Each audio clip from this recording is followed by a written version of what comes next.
time for the weekly wrap-up. Are you ready? Yes. Yes. On Monday, we remembered 9/11, since some crazy people can't remember it and think it's something like January 6th. We also talked to Rory Groves about his book, Durable Trades, and Gabe used that opportunity to tell us that he currently has a cat infestation problem. I do. And tried to give us some, too. Please. Even Rory Groves knew not to take any of Gabe's cats. I'll send them in the mail.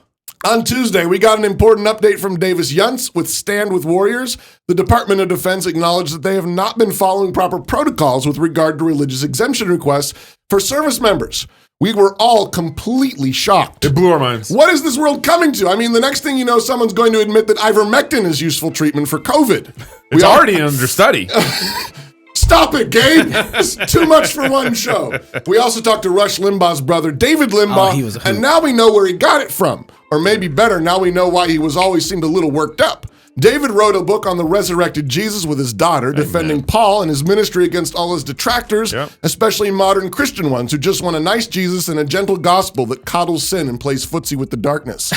Anyway, if you didn't catch that conversation in the backstage afterwards, you definitely need to go watch it. We could use more of the spirit of Limbaugh in this world. Yeah. On Wednesday, it was Beer and Psalms, and we tried to remind everyone about eugenics, that arrogant hubris that arises about every 15 minutes or so in humanity that believes it can be a god, rule the world, and remake the world according to its own cockamamie schemes. In particular, eugenics has focused its recent efforts on creating perfectly genetically engineered human beings. This has meant liquidating inferior human beings, apparently because we can't make good ones, and races, as well as experiment on them casually, all in the name of the greater good of racial and genetic superiority. Of course, this is the origin of abortion, and what Kamala Harris and the left insist is their constitutional right to choose their best life now and murder their babies. It's exactly what Dave Rubin is doing with his delusional marriage to a man, buying eggs, renting wombs, and storing freezers full of breast milk. And all the so-called conservatives from The Blaze, Daily Wire, and PragerU drooling over it. Providentially, the psalm of the day was Psalm 100, in which the psalmist insists that the Lord, He is God. And it is He who has made us, not we ourselves. Yesterday, we talked about the plunging market, correcting for all the money Republicrats and Democrats have been printing out the wazoo. Their answer is to command the tide to stop coming in. And they're busy printing signs and putting them all around the beaches, instructing the moon to cease giving its gravitational pull, and assuring everyone that they have everything under control. But we are Christians and we think they're idiots. The only answer to too little goods and services chasing too much money is more work. More goods and services, faithful work. It's what we call the Bonson effect, or even better, the Bonson-Gilder effect. Jesus taught us to give our lives away, to lay our lives down gladly. Then unless a seed goes into the ground and die, it cannot bear any fruit. Instead of letting the government meddle with our economy, we should let the free men make free choices in how to best provide for their families. This will sometimes mean strikes and layoffs, sure. But in a free market, real consequences teach men about how reality works. And in that pressurized space, good men work harder, get more creative, and everyone benefits. Preach, preacher. And that's really the charge for this week. Work hard at what God has put before you and be thoughtful about what you're working on and who you're working for. But remember that the government is no God. It is God who has made us. The government has not made us, and neither can we. That's right. We are God's sheep and the sheep of his pasture. We can work, sacrifice, give, and love generously because God sees it all. That's right. And every good seed put into the ground of God's good world will spring up and produce fruit 30, 60, and 100-fold. Yes, amen. May it be so, Lord. May it be. Don't forget about the Fight Laugh Feast conference. If you want to come, or you can't, you can actually sign up, become a Fight Laugh Feast club member. Stream it. And you can live stream the whole conference. Or you know, we also have a Saturday only pass now. That's right. For just $99. So if you think I just couldn't swing the whole weekend, but you can come up for Saturday, get 3 talks. And our live show. And the live show with Megan Basham, Jason Whitlock on journalism and lies. And then Sabbath Feast. Man, we'd love to have you. And then the stand-up comedian. There's a lot that's John going on. Brandon, he's on Saturday too. Dude, more. I just hope. And more. What? What? You didn't even tell me about that. No, I ain't telling you. I'm just waiting for John Brandon that all the jokes are going to come from the Baptist trans stuff. That's all I want. I just want all come the at jokes. us, Brandon. Come at us. I just know they're going to be there. If you're single, get married. If you're married, have you some kids. And if you have kids, go baptize them. Until Monday, love God with all your heart, soul, mind, and strength. Love your neighbor as yourself. Go fight, laugh, and feast.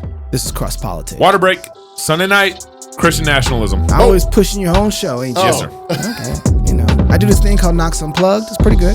I also preach on Sundays at church. We really appreciate that. Look what I started. Meet Big Ed. He has a tax-funded taste for children. Big Ed knows that the best grooming starts early. He has a plan for your preschoolers, a plan to gender confuse your grade schoolers. But if you think his grooming stops there, you have not been paying attention. Big Ed wants to liberate your daughters from old-fashioned ideas like, well, you already know. Big Ed has dorm rooms ready for you in prison buildings of learning, and professors standing by dedicated to grooming young adults in doubt and unbelief. After all, he is the gatekeeper of this brave new world, and if you want a job, you'll need to pay him with years of your life for a permission slip. Yeah, whatever. You think David paid Goliath for a certificate in giant management before those two squared off? Did Luther major in theses? Was George Washington summa cum laude in empire repellents, while Jefferson focused on ag with a minor in declarations? When the world needs saving, meaningful vocations abound for those who are truly prepared. And the truth is, despite Marxist advances, this is still America, and Big Ed is still a voluntary opt-in. So don't. Not at any level. Not preschool, not middle school, not college. It isn't complicated. When Big Ed offers you free candy, stay away. You'll thank us later. We know it's crazy, but run with us here. Men and women were created in the image of God. You don't need a government certificate of faux learning for personal validation or permission to work. You were born with divine permission to pursue knowledge and understanding, truth, goodness, and beauty. And at New St. Andrews College, we are committed to helping students do just that, to their fullest potential. In an age dominated by chaos, when learning is on a choke leash controlled by Big Ed and his many strange friends, ours is an education for outlaws, an education for men and women committed to building a beautiful and free society in the ruins of the Western world. When thinking is outlawed, only outlaws will think. Yes, Big Ed hates what we do, but his hatred brings us joy. New St. Andrews College. Liberal arts for outlaws. Mind, body, and soul.